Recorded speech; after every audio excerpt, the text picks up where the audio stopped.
Analysis: Dems alter how they run campaigns to prove liberal values, dodge hypocrisy claims. Washington: U from the way candidates treat their staff to their modes of transportation to how they fundraise, the campaign itself is increasingly a central part of the message for many of the Democrats running for president in 2020.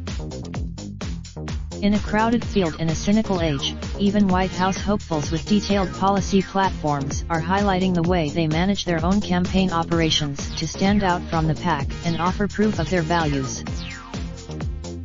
Senator Bernie Sanders, of Vermont, announced Friday that his possibly the first presidential candidate to do so, a move that dovetails with Sanders' populist, pro-labor message.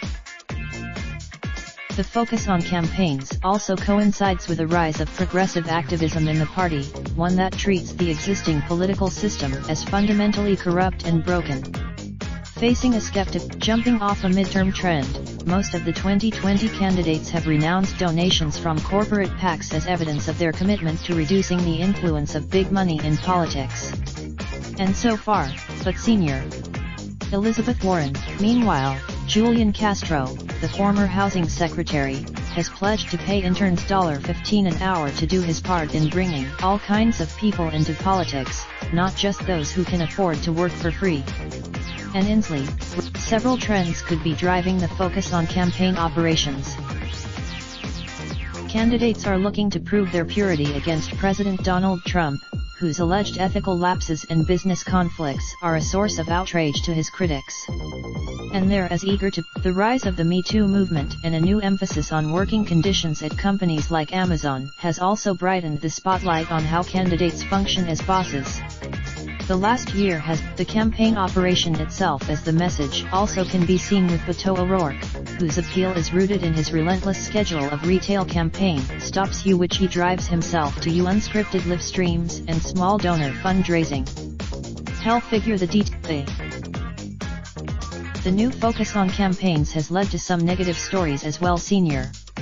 Amy Klobuchar, Sanders also this year after former supporters complained about sexual harassment on his 2016 campaign. When? And it could expose candidates to charges of hypocrisy, fair or not.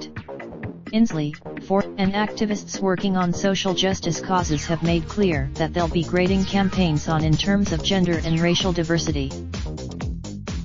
In some ways, it's a natural continuation of the 2016 race. Sanders' signature. Trump took a similar tack in his 2016 primary run by mostly refusing from super PACs, a stance he has long since abandoned. Politically, by laying down a marker on how they run their own campaigns, Democrats in 2020 can stand out in a crowded field and apply some pressure on their rivals without having to go on the attack. 4. Raindrop, drop top smoking, no cooking the hot pot. Fucking on your bitch, yeah, that. Looking up, open the park pot.